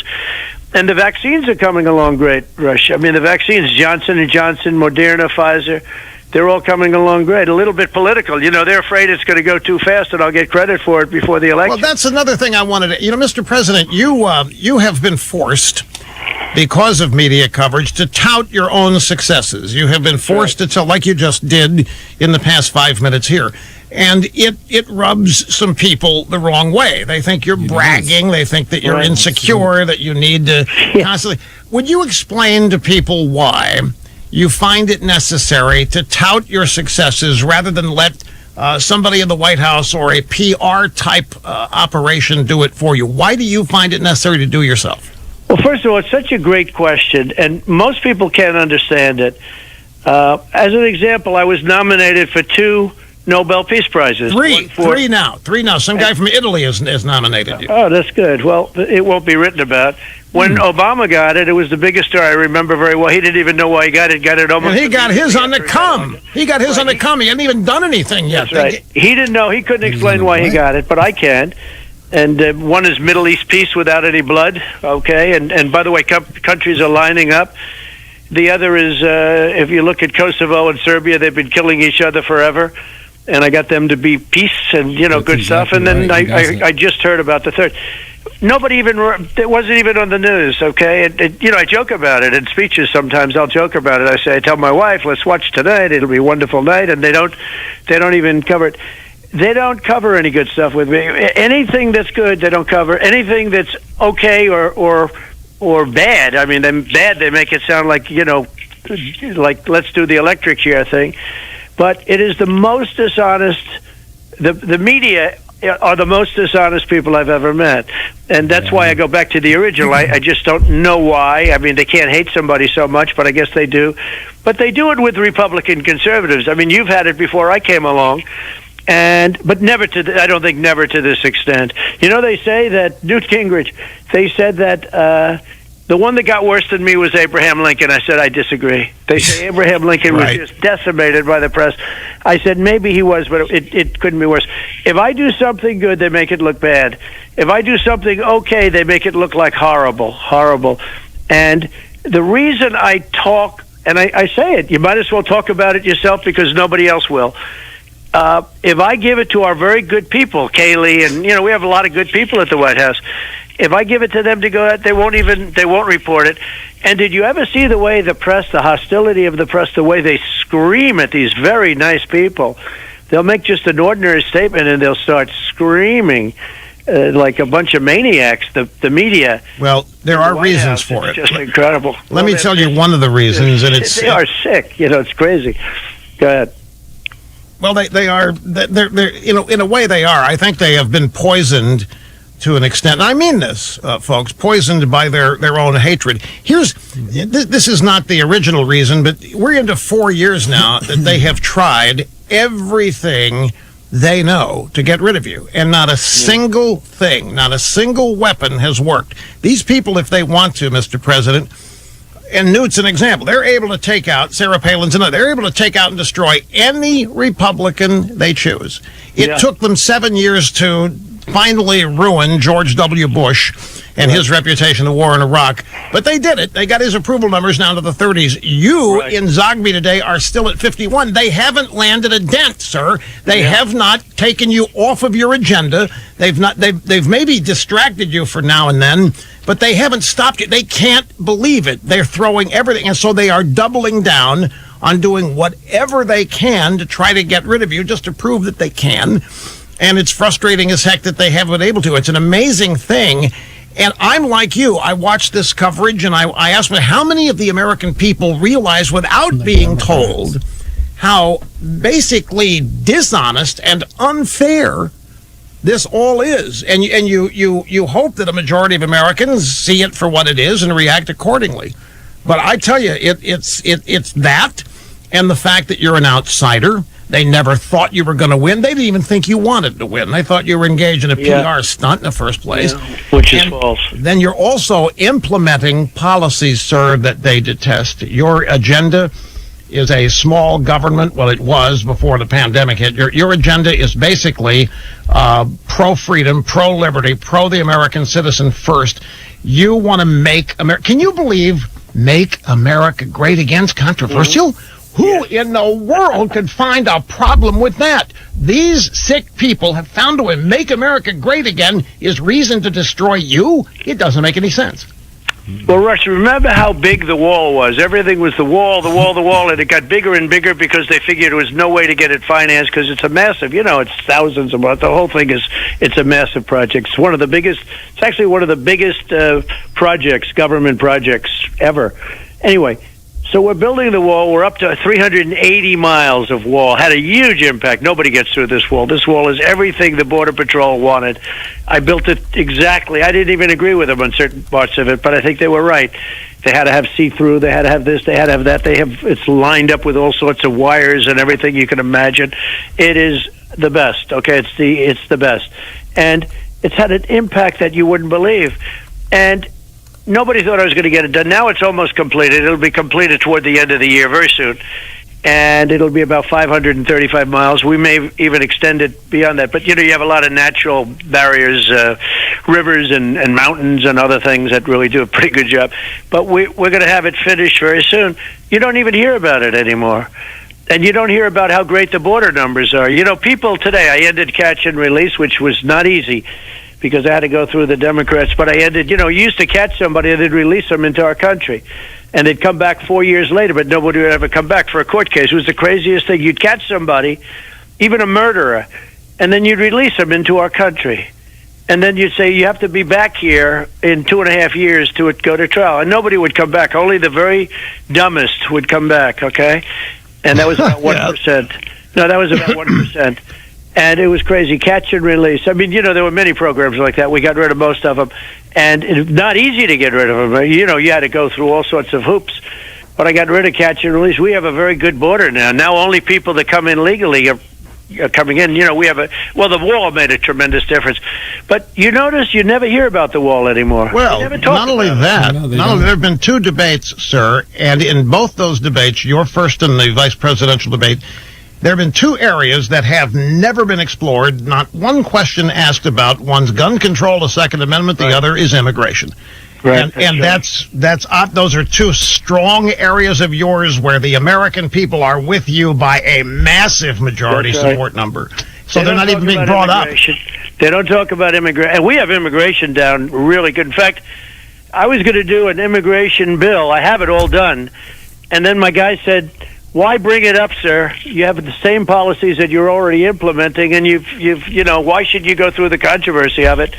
I mean, we have a great, the people that wanted the wall generally love what I've done. I mean, because what we've done, and immigration, generally. We've got a couple hardliners out there, friends of yours. But the people that wanted the wall, I've done far more than I thought. Our immigration now, because it wasn't just the wall, but we had to cut a lot of these crazy things out. I mean, you have chain migration where somebody comes in illegally. We have a killer who killed 8 people on the West Side Highway, ran over 8 people, a terrorist, jihadist, came in through the southern border, and through chain migration, the chain, he brings in his mother, his father, his grandmother, his aunts, his brothers, his uncles. He brings in all these people.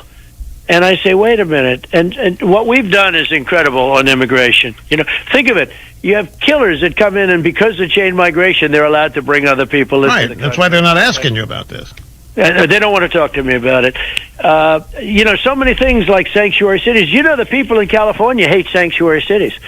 I don't know where it gets its political stamina, because the people in California, they see me all the time. I think we'll do well in California. I mean, in theory, you don't win California because everybody likes to vote 3 times, okay, if you want to know the truth. I don't know if you ever saw the list. Well, we're going to get into that later in the program. The whole thing is crazy. But the people, they want to vote.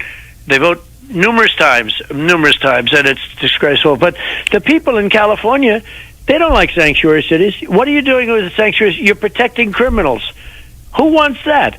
And I've had so many people, liberal friends of mine from California, we'd love to get rid of sanctuary cities. With that thug from, as you know, Kate's Law. Remember Kate's Law? Which should have been, we tried like hell to get it passed, but we had we left the filibuster, okay? We should have, gotten rid of the filibuster, only because I said, Schumer's going to do it. I told Mitch, Mitch, I get along great with Mitch. We had the greatest success in history on judges. We'll be up to 300 judges and 2 Supreme Court judges, and now 3. Hopefully that'll go quickly. I think she's going to go very quickly. So I have 3 Supreme Court judges, but in the first term. That's never happened before. But I said, the problem is, Mitch, as soon as the Democrats do get in, at some point they get in, they will blow up the filibuster. They'll go nuclear, as you know, and that'll be the end of the filibuster, and they'll approve stuff left. See, this is when the Democrats do stuff like this, they do dumb shit, complete dumb shit, because not only getting rid of the filibuster, now what happens if they lose control? Guess what? That getting rid of that filibuster is still there. Now, with them playing around with the 22nd Amendment, or excuse me, 24th Amendment, 5th, that they don't stop and think about the consequences. Now, eventually, unfortunately, one of them will be president down the road, hopefully way down the road. Who's to say that a Republican Congress and Senate can't use what these dipshits have created today? They don't think about that down the road. And the Republicans do the same thing at certain things. Left and right, 50%. They'll go left and right. And that's the problem I had with it. It's not that they're not right. They did it the right way. Harry Reid, we got lucky because Harry Reid thought that Hillary was going to win, and she knocked out the filibuster for the judges. Otherwise, I wouldn't have 300 judges. I'd have 2 judges. They all thought Hillary was going to win, and that's another reason why you remain so despised and hated. And it's not you per se. I mean, some of it is. It's just the fact that you came along and totally upended their grand plans for globalism, changing the way our nation's affairs are run and organized. You really just upset the apple cart in ways they never dreamed possible. They thought and you've just totally thrown them upside down. Now, this leads me to another thing. I go back and I compare the 2016 campaign, and at that point, you don't have a record. You are running for president, but you don't have a record, and you're having so much fun out there. You can tell, every rally, every appearance, every press encounter you have is just loads of fun. Now, you got 3.5 years in, almost 4. You've got a record that just infuriates the Democrats and the media, which are one and the same. And is it as much fun for you now? Is it the whole idea of campaigning? Because now the frustration, I can hear the frustration. You have a great record. Your sense of achievement and accomplishment is incredible, and you have to be the one to tout it, and it's got to be frustrating for you. So it's such an interesting question because I have done more. We have a list of things that we've done. Just go down the list. Even Space Force, that's a big deal. First in 75 years, right? A new branch of the United States military. That by itself is an achievement. I'm Susan Lee, and this is the Fox Business Report. A possible tech merger and encourage... Even when you're cooking dinner. The Democrats play a much dirtier... Oh, don't you screw up. Impeaching on a phone call. I'll never forget. Sir, did you call the president of Ukraine? Yeah, I did. Why? Just to congratulate. I had 5 guys begging me to call him to congratulate. I never met him before. What do I care? Right. So they said, did you call the president? Yes. Well, what did you say? I said, I don't know, a couple of months ago. I called him to congratulate him because he became president. Why? What's the word? Sir, they want to impeach you for that call. I said, impeach me for the call. Impeach me for something, but you can't impeach me. What did I do? I said, congratulations. It's unbelievable. By the way, when they found out, they believed the Schiff version of the call, which he made up standing in front of Congress. Okay? I saw that. Schiff is a real crook. He made it up. He said 8 times quid pro quo. Think of what 8 times is. That would mean 8 times you've asked for something illegal on a call, right? Think of what that means. The person on the other side of the call, if you did it once, maybe, twice, maybe, if you did it 8 times, they think you're certifiably insane, right? So Schiff made up the call, and I said, well, there's nothing wrong with the call. We actually took the call because we had the transcript. Fortunately, if we didn't have a transcript, I don't know, would have been my word against a lot of these crooked people. But I actually sent it to the Department of Justice, to some division, and they called up. They said to my people, okay, so what are we looking for here?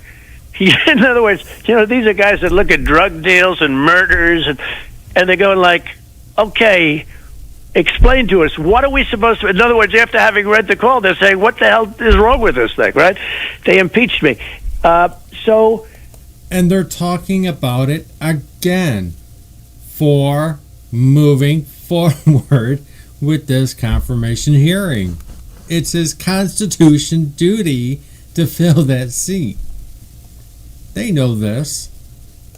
You have to be... They are meaner, but they're bad policy. Open borders, sanctuary cities, high taxes. Let me try to simplify this. One of the things I've tried to learn to do over the course of the years is to make the complex understandable. I think this election, sir, is really simple to explain to particularly people who are undecided, and I don't know how many of those there are. I frankly don't know how you can't be decided by them, but this election is really, it boils down to two propositions. One is, it's between a man, you, who believes America is good and decent and great, right, against people who are behind Joe Biden, who think America isn't good. They think America is unjust and immoral from the days of our founding, and they are trying to undermine and transform this country as founded. And that's why you are undermined, and that's why your successes are hidden. That's why your successes are distorted and lied about. It's no more complicated than that. Folks, if you love this country, if you love America, the America you think exists, you don't have a choice in this election. Your only choice is President Trump. If you don't support President Trump here, you are going to end up facilitating the transformation of America into a country it was never intended to be. You're going to have $13 a gallon gasoline with the Green New Deal. You're going to have so much disruption in your life that you can't possibly imagine. And don't doubt me, they're not going to be honest with you about this. But that's really what this is about. You are good. You believe America is good. You believe America is great. You want to keep it that way, and you want to solidify it, and you want America's greatness to be enshrined and empowered for decades beyond you. And America has great potential, too, because any shortcomings, we can solve those shortcomings, but they're going to make them much shorter. I mean, America has tremendous potential. When you look at what we've done with energy, and they want to take that advantage away and give it to these other countries that are going to always have energy. When you look at the environment, I'm very important. I love the environment. I want clean air. I want clean water. I want, and by the way, you shouldn't even have to say that. You shouldn't have to say everybody wants clean water. The fact that they're out there claiming you want dirty water and you shouldn't even have to say you like clean water. Yeah, it's outrageous. Like the forest fires in California. If we had forest management, you wouldn't have any forest fires. In Europe, you go there, they have forest nations. They call them Austria, different places. They don't have the woods burning down, and their trees are more explosive than ours, meaning explosive from potential fire. They have trees, and they have, they maintain their forests, and they put cuts in between. So if they have a fire, it doesn't burn down 500,000 acres. They do it properly. Our people don't do that. And then we talk about, they want our air clean, but they don't talk about China, Russia, India, these other countries where the pollution is massive going up. So we have a clean spot on a massive planet. We have a clean spot, which is a small percentage of the planet, a very small percentage of the planet. And then China is spewing crap, and Russia and all of these other, India. And did you ever see what they dump into the ocean that floats into California? Yeah, that's unbelievable. Exactly right, folks. And we end up cleaning it up, and then they say, "Well, the environment." I could tell you hundreds of stories. A lot of what you and I talk about is really based on common sense. It's people say, "Are you a conservative?" I say, "No, I'm based on common sense and love of and for country and people." Yeah, that's true. It's very true. Now, I got to get to some questions. We've had, and I'll tell you something, sir. When we went through the questions, and literally, I'm telling you, I've never had a response like you generated when your appearance was announced. It's the most amazing thing, sir. Well, I think you're going to see that. You know what? I think you're going to see that come November 3rd and a little before that, because our people don't want to send in these fake ballots that are being fraudulently made all over the place. We're going to get into that, but you know what? Probably one of the most mentioned topics in the questions was health care. People are scared. Let me give you a sample question. Dear President Trump, this is a woman in Massachusetts named Kathy. I'm glad that you and the First Lady are recovering from COVID. So happy you are our president. Thank you for all you do to defend us.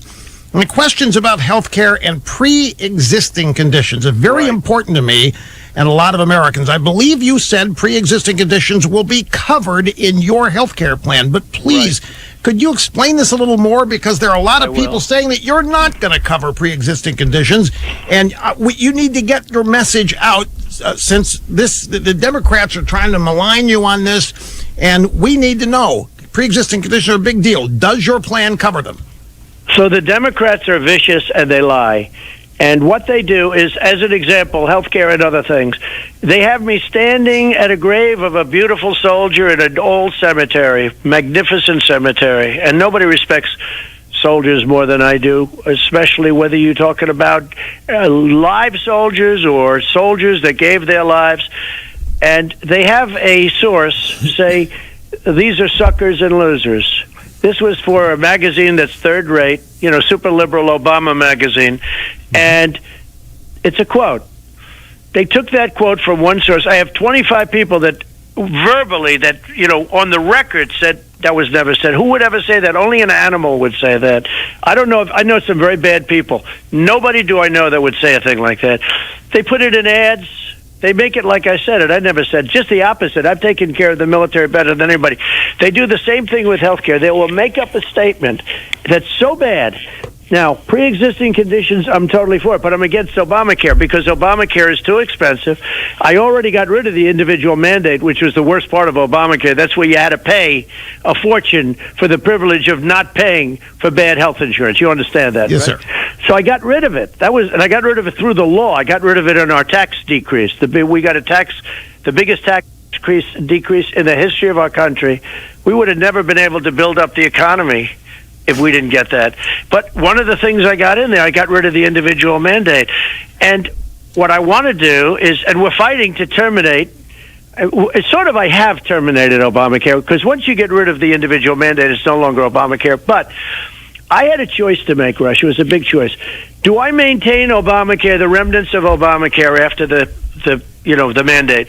Do I maintain it well, or do I run it badly? I could have done it either way. I have very good people over there, Alex Azar and Seema, the whole group. I said, you know what? We got to run it as well as it can be run. I have no choice. I could have run it really badly and made everybody angry, but I didn't do that. I ran it really well. Knowing that it's run really well, it's still no good. It's still not good.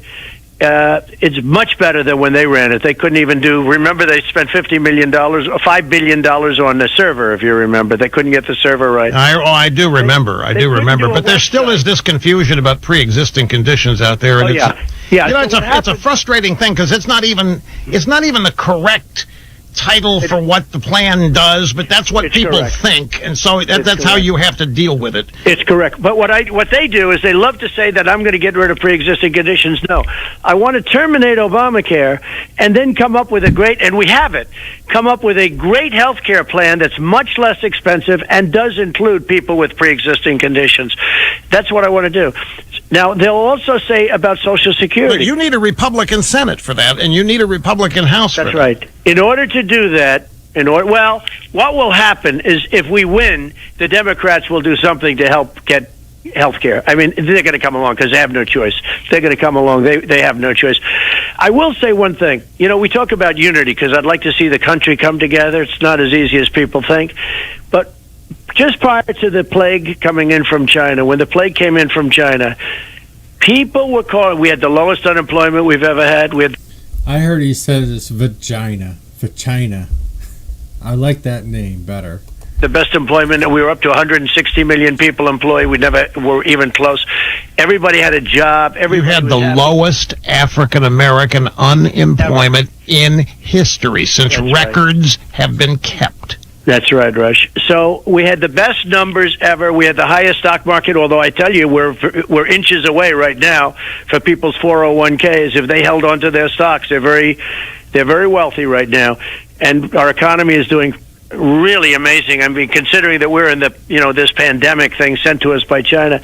But if you look at what we've done, and people were calling me, Rush, in terms of bringing our country together, that I really had never heard from before. In other words, they were not interested. And they were saying, let's start getting together. It was coming together. Success was bringing our country together, and then we got hit by the China plague. But success, Rush, even you might be surprised to hear that people that you would have said no way were calling and saying, can we get together? And it was coming together because success, and I've always said success will bring us together. Our military is strong. When I took over, we had no ammunition. We had a case where a general, a certain general, highly overrated general, told me we have no ammunition. And I said, what are you talking about? I say, no president should ever be told that again. Now we have so much. I heard you say that. I was frankly surprised that we were low on ammo. I mean, I don't think I've ever heard that before. He said, sir, we have no ammunition. Okay? And I said, keep that very quiet. And then we started building up. And now we have new rockets, new missiles. We have stuff, the likes of which Russia dreams of the stuff that we have. China dreams of the stuff that we have, and we can't talk about it, and we shouldn't talk about it. We have things that, and hope to God we never have to use it. Our nuclear is all tippy-top now, and you don't want to even say it. We have no choice but to say it. We were so far behind. If you look, I call him O'Biden. Obama and Biden, what they did to our military was horrible. And economy. I mean, they were telling everybody that we need to adapt our expectations to a new era of decline. That's right. No manufacturing. America's best days are behind us. I mean, it was outrageous. And GDP 1.5% max every year. Right. It's true. Right. No, we were, but it was coming together, Rush. And I'm telling you, and you would be a skeptic, maybe almost more than. No, I know it was coming together. I am a skeptic. Together for the first time. For the first time. I am a skeptic on this, believe me, more than you know. I think so. That's true. I got another question for you. Mr. President, this is Mary in Missouri. This is our second most mentioned topic that people want to hear you address. Mr. President, drives me crazy that the Democrats can call all of us out here racist and sexist just because we don't agree with them. It's the easiest thing in the world to call somebody racist because nobody wants to be racist or anti-anything, and we aren't racist. Why do Democrats get away with it, sir? And how do Republicans say enough is enough? We are tired of being called evil racist when all we want is for all Americans to be free, to have the blessed opportunity this Constitution and country offers everybody. We want a healthy and safe future, and we love everybody. How do we deal with this, sir? How do we finally shut this down? What would you tell her? I've watched this for a long time. I've had it. I've probably been a victim of it. You and I and a couple of others more than anybody, and we're just the opposite. When they give up, when we're beating them, they have nothing else to fall back on but the word racist. And that means that when you're winning and you're just knocking the hell out of them, they have nothing else to say. They call you a racist. And this has been going on for decades. I don't know that you're going to stop it, but people are wise to it, and people are rolling their eyes now. They're rolling their eyes. It is just an incredible thing. The way they use the race word, the racist word, is actually disgusting. I was asked by Chris Wallace, who's third rate. I was asked by him. He was protecting Biden the other night. It was pathetic. I couldn't even ask him, why did you get $3.5 million from the mayor's wife of Moscow? Right. Why did you say $1 billion unless you get rid of the prosecutor, and then you give him the $1 billion? And Chris Wallace Chris Wallace would go in and save him every time. That whole thing was disgraceful. Well, you know what we're going to do today? You know what we're going to do? We're going to give you a chance to actually respond to Joe Biden, because you're right. The moderators of these debates are never asking Biden to explain himself. No. What did you mean by that, sir? They're not asking you to explain Biden. They're asking you to explain you. So I have some Joe Biden sound bites here, anywhere from 13 to 17 seconds, that no moderator will ever ask you to respond to. And as such, the American people don't know that he has said these things. Oh, yeah. Let's try one. Okay, go. This is from December 30th, 2019. And he's in Derry, New Hampshire, telling coal miners to forget coal mining and learn how to code. Anybody who could go down 300 to 3,000 feet in the mine, sure and hell can learn how to program as well. Give me a break. Anybody who can throw coal into a furnace can learn how to program, for God's sake. There he's putting down coal miners. You never get asked about it. You never hear these sound bites anywhere in the media. What do you think of that? Well, I think it's terrible, and you could look at so many other things. Look at fracking. He went for a whole year saying, no way there'll be fracking, mark my words, there will not be fracking, and so did Kamala. You know, Kamala, she's another great one. And they talk about fracking. She should have listened to Willie Brown. Willie Brown told her not to accept this job, and she did it anyway. I thought she was Mike beat her so badly the other night, but she's just not good at what she did. Hey, don't forget, she started off, she only went down in the polls. That's usually not the person you want to pick to run for vice president. Anyway, but the both of them, they talk about fracking like it was the greatest sin on earth. Then they get the nomination, and now they're talking about they want to do fracking. But, you know, I find in politics, always follow their first words, because that's where they're going. They have no choice. They agreed with Bernie Sanders and all the people on the manifesto. And if you read that manifesto is further left than Bernie Sanders, much further left than Bernie Sanders. You know, usually you think they'd take him right. Bernie took him left. He took him left of where he was. But if you look at the fracking, the coal, you could say the coal. Remember Hillary, 3 weeks before she went to West Virginia, she was knocking the hell out of coal. And then she forgot she had to go to West Virginia. So she goes to West Virginia and she sat at the table with the miners. And it was just the end of her when she knocked the coal. Well, you know what? I think and it would what they be do with coal now, with clean coal, is amazing. You know, we have more than anybody. But what they do with clean coal is amazing. We have more energy than anybody, and these other countries want to take it away with the Paris Accord and all of this. They want to take away our wealth. They want to take away our jobs, our companies. It is disgraceful. You know, explain fracking to people, sir, because it's a term that's thrown out there, and I know what it is. I can explain it. A lot of people can, but a lot of people don't know what it is and why it's so outrageous that they will not commit and they will not get their story straight on whether or not they're going to ban it. What is it? Well, basically, it's getting energy out of the ground really efficiently and getting every drop of it. And it's created wealth for our country like you wouldn't believe. And it's really been over the last small number of years that's really become. You know, you used to see these massive oil wells and